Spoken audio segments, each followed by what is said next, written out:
Selamat datang di channel Ambang Kematian. Di episode ini kami akan membawakan sebuah kisah yang berjudul Malam Terakhir Desa Terlarang. Tidak ada yang selamat. Sebelum lanjut, jangan lupa subscribe dan aktifkan tombol lonceng notifikasinya supaya kamu tidak melewatkan kisah-kisah berikutnya. Ada sebuah desa kecil yang tidak perlu disebut namanya. Desa itu tidak muncul di brosur wisata, tidak pernah jadi berita, tidak punya landmark terkenal kecuali satu hal, jalan masuknya. Jalan itu sempit, menanjak, dan kalau hujan, tanah merahnya berubah seperti sabun licin. Di kanan jalan ada hutan bambu yang rapat, di kiri parit dangkal penuh lumut. Dan tepat sebelum gerbang kayu tua bertuliskan selamat datang, ada satu papan kecil, tulisan cat hitamnya pudar.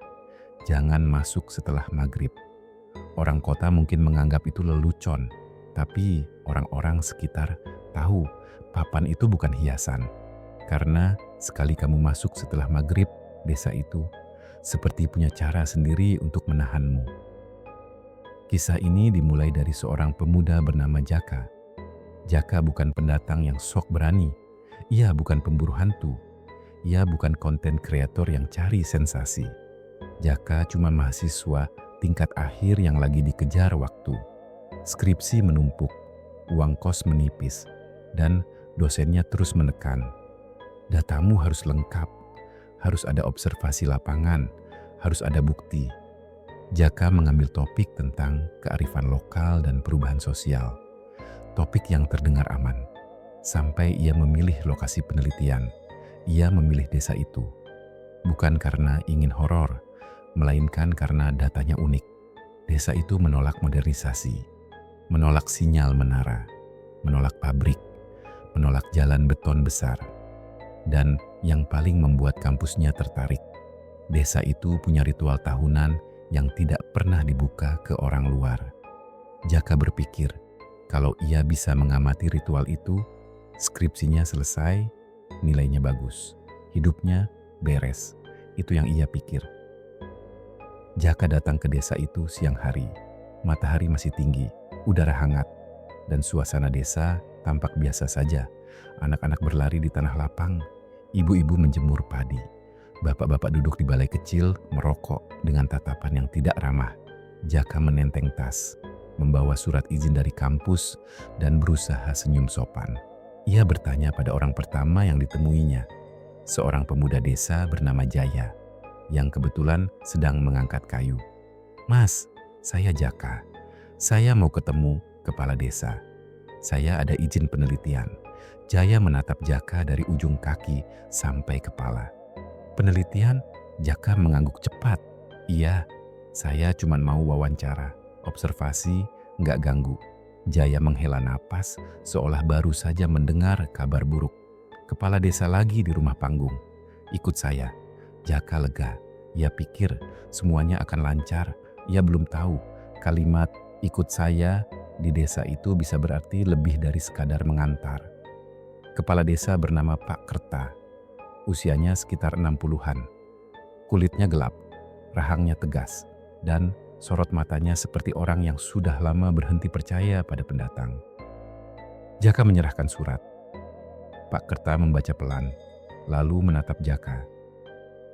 "Kamu mau nulis soal desa kami?" "Iya, Pak. Cuma skripsi, bukan untuk berita, bukan untuk macam-macam." Pak Kerta meletakkan surat di meja. "Kalau kamu mau tinggal, tapi ada aturan." Jaka mengangguk cepat. "Siap, Pak." Pak Kerta menatap lebih tajam. 1. Kamu nggak boleh keluar rumah setelah maghrib. 2. Kamu nggak boleh masuk ke hutan bambu. 3. Kalau dengar suara panggilan malam, jangan jawab. 4. Kalau ada upacara, kamu tidak boleh mendekat kalau tidak dipanggil. Jaka menelan ludah. Ia mencoba tertawa kecil.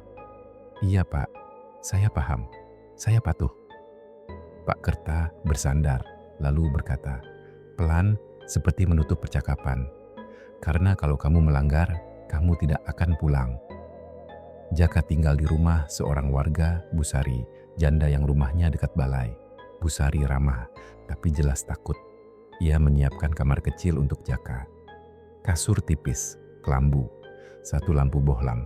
Sebelum malam pertama, Busari berpesan, "Kalau jam 2 lewat, kamu dengar apapun, jangan keluar, jangan buka pintu, jangan lihat jendela." Jaka tersenyum kaku. Itu cuma Jaka menahan napas. Lalu terdengar suara yang membuatnya merinding. Suara orang memanggil namanya. "Raka." Pelan, jauh, tapi jelas. Jaka menelan ludah. Ia hampir menjawab. Refleks, tapi pesan Busari teringat. Jaka diam. Suara itu mengulang. "Raka." Kali ini lebih dekat. Jaka menutup telinga dengan bantal. Matanya terpejam, dan setelah beberapa menit, suara itu hilang. Tidak ada ledakan, tidak ada jeritan, hanya sunyi. Namun, Jaka sadar ia sedang diuji. Pagi harinya, Jaka keluar berusaha terlihat normal. Ia mencatat, ada aturan jam 2, ada panggilan, ada ketukan. Ia bertanya ke Jaya sambil pura-pura santai. "Semalam, sering ada orang lewat?" Jaya menatap Jaka, diam lama, lalu bertanya balik. "Kamu dengar?" Jaka ragu. "Dengar apa?" Jaya menghela napas. "Bagus kalau kamu nggak jawab." Jaka berusaha tertawa. "Ya, saya cuma dengar suara saja." Jaya menatap tajam. Di sini suara itu bukan cuma. Hari kedua, Jaka mulai wawancara.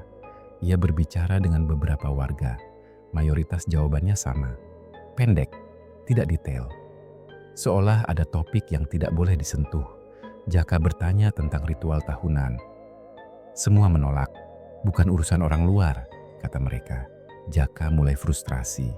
Tanpa ritual itu, skripsinya setengah. Nilainya bisa jatuh.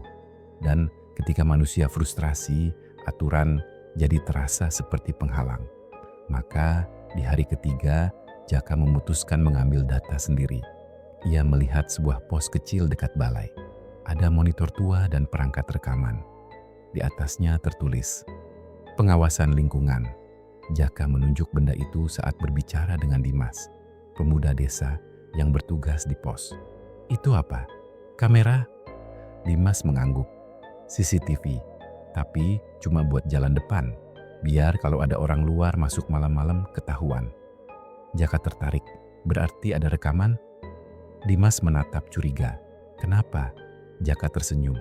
"Buat data sosial. Aku mau lihat pola aktivitas malam. Bisa?"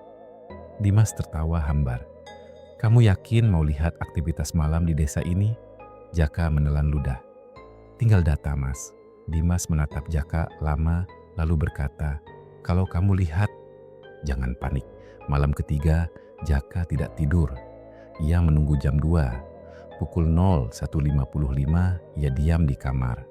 Pukul 01.59 udara terasa lebih dingin. Dan tepat pukul 02.00 ketukan datang lagi. Tok, tok, tok. Dan kali ini suara itu bukan cuma memanggil. Ada suara seperti orang menyeret sesuatu di luar rumah. Srek, srek. Jaka gemetar. Ia ingat CCTV, rekaman. Pagi besoknya ia akan lihat. Itu bukti, itu data. Ia tahan diri untuk tidak membuka jendela. Dan pagi harinya ia pergi ke pos. Dimas sudah menunggu, seolah tahu. "Kamu mau lihat?" tanya Dimas. Jaka mengangguk cepat. Dimas menyalakan monitor, membuka rekaman malam tadi. Waktu berjalan mundur. 1.58, 1.59, 2.00. Tiba-tiba gambar di monitor berubah. Bukan rusak, bukan mati, seolah kamera menghadap tempat lain.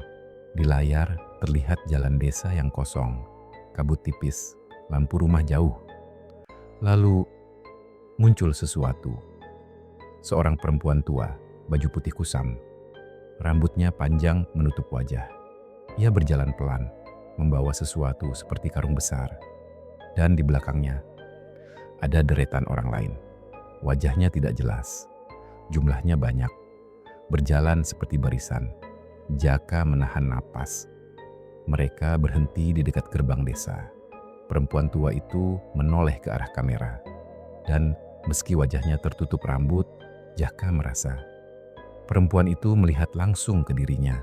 Monitor tiba-tiba bergetar, lalu gambar menghitam. Jaka menatap Dimas, wajahnya pucat. "Ini siapa?" Dimas menelan ludah. "Makanya aku bilang, jangan panik." Jaka berbisik, "Ini ritual." Dimas menggeleng pelan. "Bukan ritual tahunan, ini penjaga." Jaka menelan ludah. "Penjaga apa?" Dimas menatap Jaka, seolah menimbang apakah boleh bicara. "Penjaga desa, penjaga kesepakatan." "Kesepakatan?" Dimas mengangguk pelan. "Desa ini berdiri karena janji, karena sesuatu yang dulu dikunci. Dan tiap malam mereka patroli, supaya yang dikunci nggak kebuka." Jaka merasakan tengkuknya dingin. Ia ingin pergi, tapi di sisi lain otaknya sebagai mahasiswa malah makin penasaran. Dan rasa penasaran itu yang akan membunuhnya. Hari keempat, Jaka mencoba mencari tahu janji itu. Ia melihat peta desa. Ada satu area kosong di pinggir hutan bambu. Tidak ada rumah, tidak ada sawah, tidak ada jalan. Hanya satu titik dilingkari hitam. Jaka bertanya ke Bu Sari, "Bu, itu apa area kosong itu?" Bu Sari menatap peta, wajahnya berubah. "Jangan tanya," katanya cepat. "Bu, saya butuh data. Saya janji nggak ganggu." Bu Sari menutup peta dengan tangan. "Kalau kamu sayang nyawa, jangan dekat hutan bambu. Jangan dekat tempat itu. Itu tempat ditutup." Jaka berusaha menahan. "Ditutup apa maksudnya?" Bu Sari menatap Jaka, mata berkaca. "Dulu, desa ini pernah hampir hilang. Bukan oleh bencana alam, tapi oleh manusia." Jaka menelan ludah. "Terus?" Bu Sari, "Mereka percaya ada satu sumber. Satu rumah di pinggir hutan bambu. Rumah seorang dukun tua yang katanya menyimpan sesuatu di bawah rumah." Jaka mencondongkan badan. "Apa?" Bu Sari menggeleng cepat. "Aku nggak boleh sebut. Pokoknya warga menyerbu rumah itu. Mereka bakar, mereka bunuh. Tapi setelah itu wabah tidak berhenti. Justru makin parah. Lalu kepala desa waktu itu mencari cara. Dan mereka membuat kesepakatan. Mereka menutup sumber itu dengan upacara. Dan sejak saat itu, desa ini punya aturan. Punya penjaga. Kalau aturan dilanggar, yang ditutup bisa kebuka." Jaka diam. Tenggorokannya kering. "Yang ditutup itu apa?" Bu Sari menatap Jaka, lalu berkata, pelan, dengan suara paling pelan yang pernah Jaka dengar. Rasa lapar yang tidak bisa mati. Malam itu, Jaka duduk sendirian, memikirkan semuanya. Ia merasa ini bukan lagi skripsi. Ini rahasia desa. Rahasia yang sebenarnya tidak boleh dibuka. Dan justru karena itu, Jaka merasa ini akan jadi temuan besar. Ia bisa jadi viral. Bisa jadi penelitian besar. Bisa jadi pintu karier. Kesejakahan kadang datang dengan wajah ambisi. Jaka mengambil keputusan bodoh. Ia akan melihat tempat kosong itu siang hari sebelum maghrib, supaya aman. Ia tidak mengajak siapa-siapa. Ia berjalan melewati pinggir sawah, menyusuri parit, mendekati hutan bambu. Semakin dekat, udara semakin dingin. Suara burung hilang, angin berhenti. Jaka melihat papan lagi, diikat di batang bambu. Jangan masuk. Jaka menelan ludah, melangkah masuk. Di dalam hutan bambu, cahaya matahari pecah-pecah, jatuh seperti garis tipis. Bambu-bambu berdiri rapat, menciptakan lorong alami. Jaka berjalan pelan, mencatat. Dan setelah beberapa menit, ia sampai pada satu tempat. Tanahnya lebih rendah, seperti cekungan. Di tengahnya ada pondasi rumah tua, hangus, ditumbuhi lumut. Dan di pusat pondasi itu ada tutup kayu besar seperti pintu bawah tanah. Jaka menatap, jantungnya cepat. Tutup itu diikat dengan tali dan paku. Di atasnya ada tulisan kapur. Ditutup, Jaka berlutut menyentuh kayu itu. Kayu itu dingin, basah, seolah baru dicuci air. Jaka menarik tangannya cepat. Dari bawah terdengar suara pelan, bukan suara hewan. Seperti orang menggaruk kayu. Krek, krek, Jaka membeku. Ia menelan ludah. Lalu suara itu berhenti. Jaka berdiri cepat. Ia mundur, ingin pergi. Tapi sebelum ia bisa keluar, ia melihat sesuatu di antara bambu. Sosok kecil, anak kecil, berdiri diam. Pakai baju lusuh, wajahnya pucat. Jaka terkejut. "Hei, kamu siapa?" Anak itu tidak menjawab. Jaka melangkah mendekat, tapi anak itu mundur perlahan, masuk lebih dalam. Jaka memanggil, "Hei, tunggu." Anak itu tidak lari. Ia hanya berjalan, pelan, seolah sengaja mengajak Jaka. Dan Jaka mengikuti. Jaka sadar ia tersesat ketika hutan bambu terasa berputar. Lorong yang tadi ia lewati hilang, arah matahari tidak jelas, dan angin yang tadi mati tiba-tiba berhembus dari arah yang salah. Jaka panik. Ia memanggil, "Jaya, Dimas, ada orang?" Tidak ada jawaban. Lalu dari belakangnya ada suara yang sama seperti malam. "Roka." Jaka membeku. Ia menoleh. Tidak ada siapa-siapa. Dan saat itu ia menyadari anak kecil tadi tidak pernah punya suara langkah. Tidak ada bunyi dedaunan. Tidak ada ranting patah. Seperti melayang, Jaka mundur. Jantungnya mau pecah. Ia berlari. Namun, tiap ia berlari, lorong bambu terasa memanjang, seperti tak pernah selesai. Dan di sela napasnya, ia mendengar suara tawa kecil, pelan, menempel di telinganya.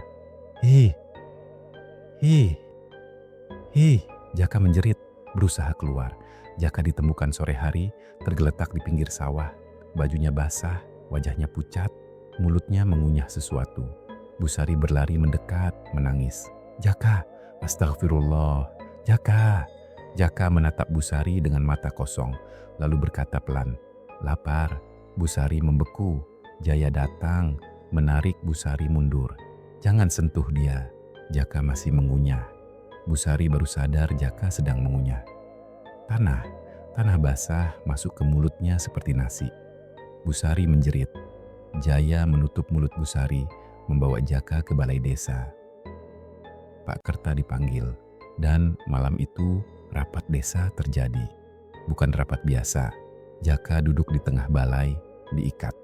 Mulutnya masih bergerak, seolah ingin makan apapun yang ada di dekatnya. Pak Kerta menatap Jaka, lalu menatap warga. "Dia masuk hutan, bambu," kata Pak Kerta datar. Warga menggerutu. Ada yang marah, ada yang takut. "Dia orang luar. Dia melanggar. Sekarang gimana?" Pak Kerta mengangkat tangan. "Kita belum terlambat kalau kita cepat." Jaka menatap Pak Kerta, lalu tertawa pelan. Tawa itu bukan tawa Jaka. Tawa itu tua, dalam, seperti berasal dari perut tanah. Malam kelima, desa mulai berubah. Bukan berubah tampilan, melainkan suasana. Anak-anak tidak keluar rumah. Pintu-pintu ditutup lebih awal. Orang-orang tidak berani bicara keras. Dan tepat pukul 2, penjaga datang.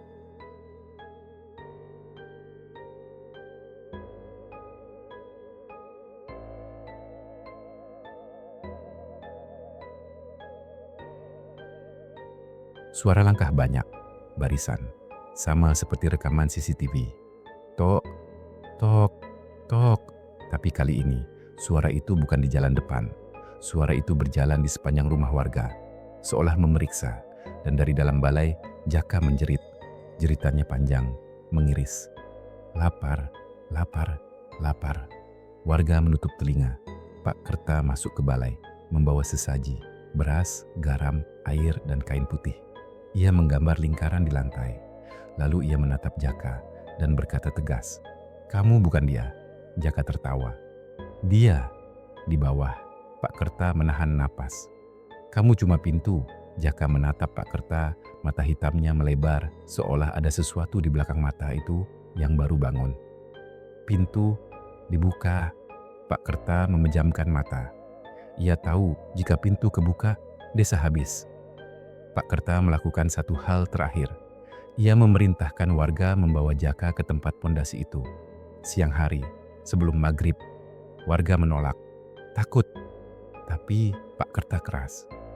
"Kalau kita nggak tutup sekarang, malam ini desa jadi makanannya."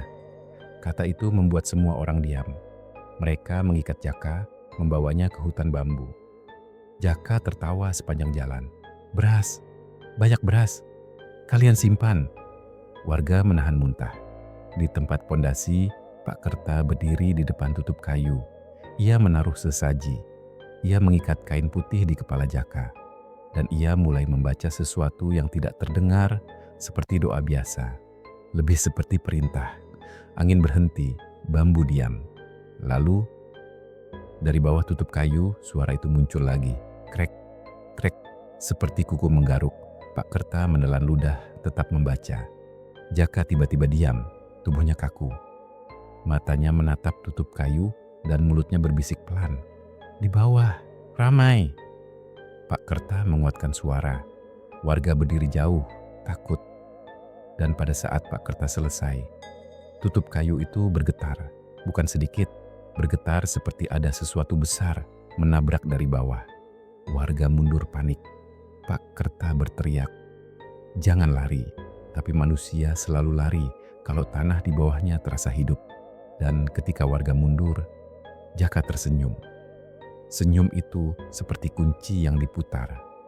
Jaka menjerit dan teriakan itu membelah hutan bambu. "Buka!" Tutup kayu retak. Suara paku copot, tali putus. Dan untuk pertama kalinya, Pak Kerta melihat apa yang selama ini ditutup. Bukan monster besar, bukan setan bertanduk. Yang muncul adalah tangan manusia. Banyak, pucat, kurang darah. Tangan-tangan itu meraih keluar seolah mencari apapun untuk digenggam. Dan dari dalam lubang muncul suara seperti perut kosong yang tertawa. Ha, ha. Pak Kerta terpaku, warga menjerit, dan Jaka terjatuh ke depan, seolah ditarik. Satu tangan mencengkeram kakinya, menariknya ke lubang. Jaka sempat menoleh, tatapannya kembali sebentar. "Manusia, maaf," bisiknya, lalu ia hilang. Tutup kayu pecah, lubang terbuka, dan desa itu seolah menghela napas panjang, bukan napas lega, napas lapar. Pak Kerta berlari kembali ke desa, memerintahkan warga, "Kunci semua, jangan keluar, malam ini jangan ada api." Warga panik, tapi menuruti. Mereka menutup pintu, mengunci jendela, memadamkan lampu, menyembunyikan makanan. Seolah makanan bisa disembunyikan dari sesuatu yang tidak butuh makanan untuk kenyang, melainkan butuh makanan untuk memuaskan rasa lapar yang tidak pernah selesai. Dan akhirnya maghrib datang, lalu isya, lalu malam menebal. Jam 1 lewat, desa sunyi seperti kuburan. Jam 2 tepat, desa itu hidup. Langkah kaki banyak, bukan barisan penjaga. Ini langkah yang berbeda.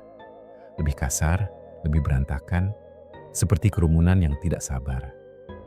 Ada suara menggaruk pintu. Krek, krek, krek. Ada suara mengetuk jendela. Tok, tok, tok. Ada suara menangis. Tangis anak kecil. Tangis perempuan, tangis laki-laki. Tapi semuanya memanggil satu hal yang sama. "Buka, buka, buka." Warga menutup mulut, menahan teriakan. Busari memeluk dirinya, berdoa pelan. Dan di rumah Busari, di balik kelambu, Jaka yang sudah hilang, masih terdengar diingatan. Lapar, CCTV di pos pengawasan masih merekam. Dimas yang bertugas tidak berani melihat layar. Tapi layar itu menyala sendiri. Dan di monitor, jalan desa penuh orang. Orang-orang yang wajahnya pucat, matanya kosong, bajunya lusuh. Mereka berjalan seperti kerumunan yang baru keluar dari tanah. Dan di belakang mereka, perempuan tua berambut panjang yang dulu muncul di rekaman. Kini berjalan paling depan, membawa karung besar. Karung itu berisi sesuatu yang bergerak. Dimas gemetar. Ia menutup monitor dengan kain. Tapi suara dari monitor keluar pelan. Seperti bisikan, "Buka! CCTV! Lihat!" Dimas menjerit, menjauh. Monitor tiba-tiba pecah. Perang! Kaca berhamburan, dan dari layar yang mati, bau tanah basah menyembur seolah lubang kecil terbuka. Rumah pertama yang jebol adalah rumah seorang bapak tua yang tidak kuat menahan lapar. Bukan lapar biasa, lapar dari ketakutan. Ia membuka pintu sedikit. Begitu pintu terbuka, tangan-tangan pucat masuk. Mencengkeram, menarik. Tidak ada waktu menjerit. Pintu menutup lagi, tapi dari dalam terdengar suara kunyahan. Bukan suara makan. Suara tulang patah. Warga lain mendengar, menutup mulut, menangis dalam diam. Rumah kedua, seorang ibu muda yang lupa aturan. Jangan jawab panggilan. Ia mendengar suara suaminya memanggil dari luar.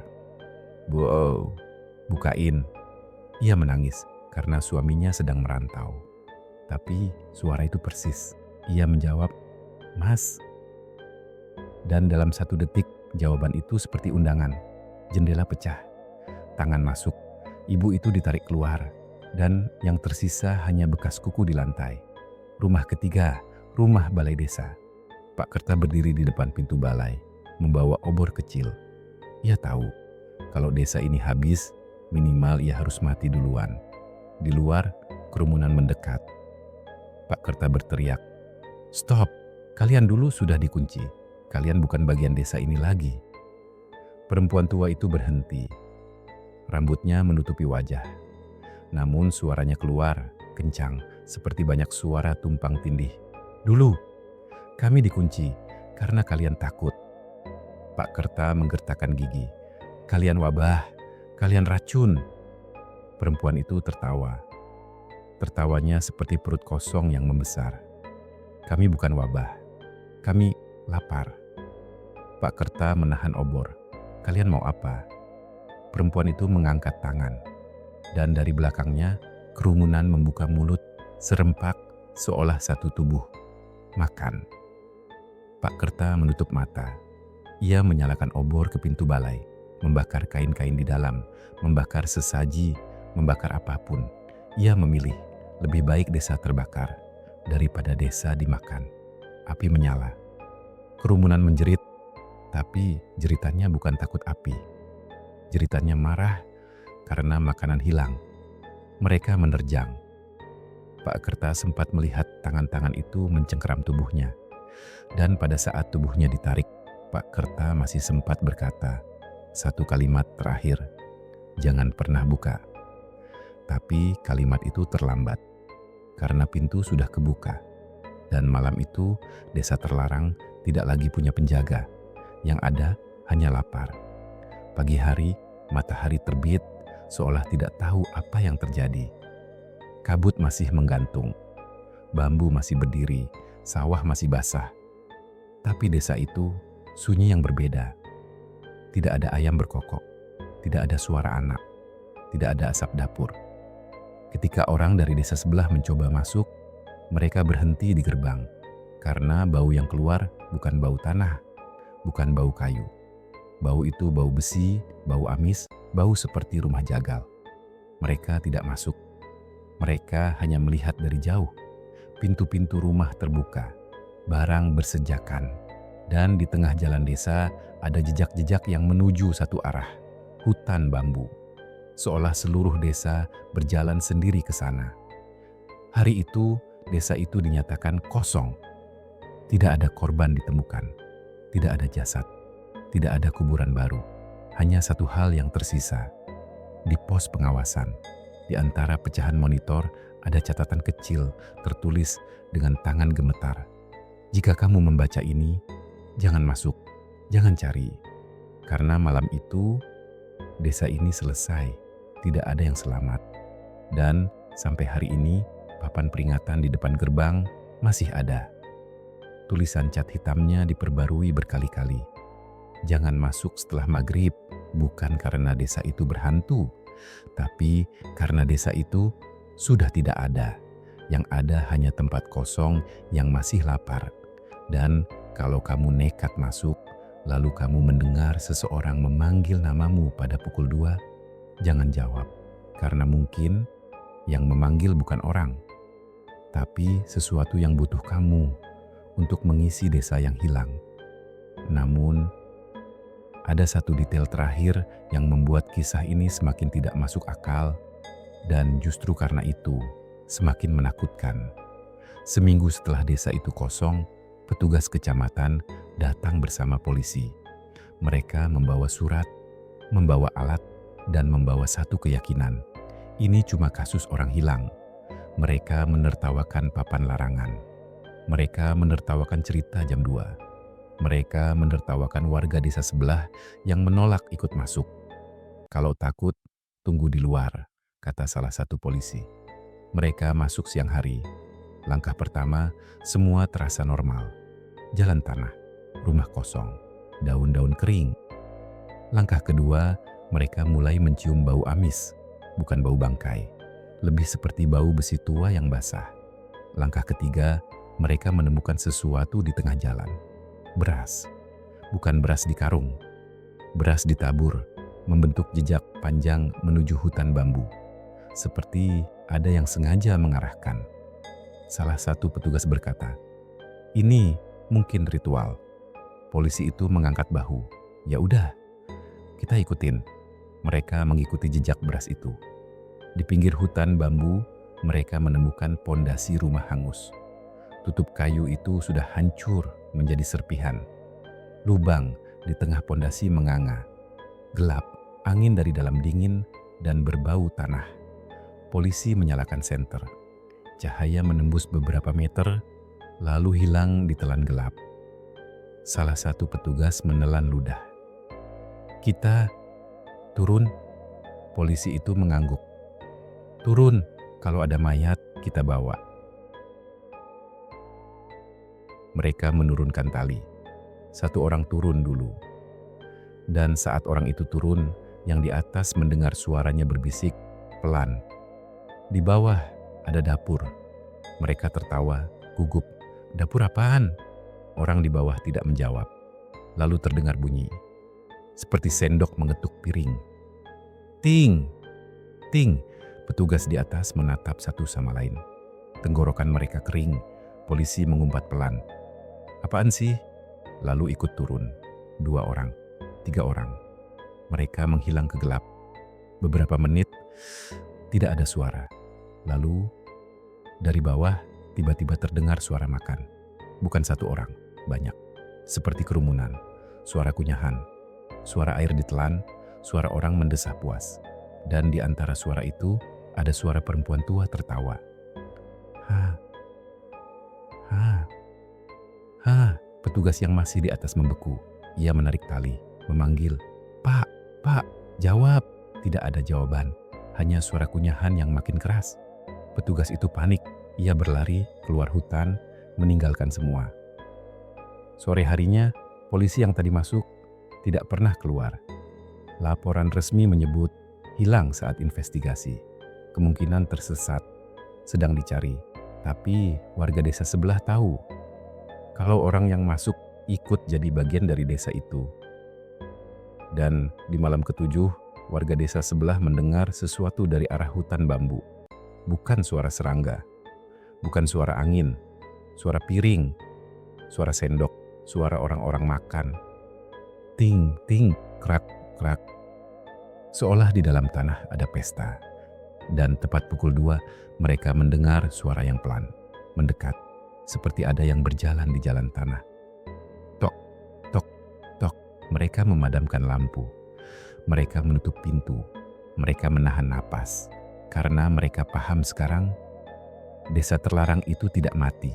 Ia hanya kenyang sebentar.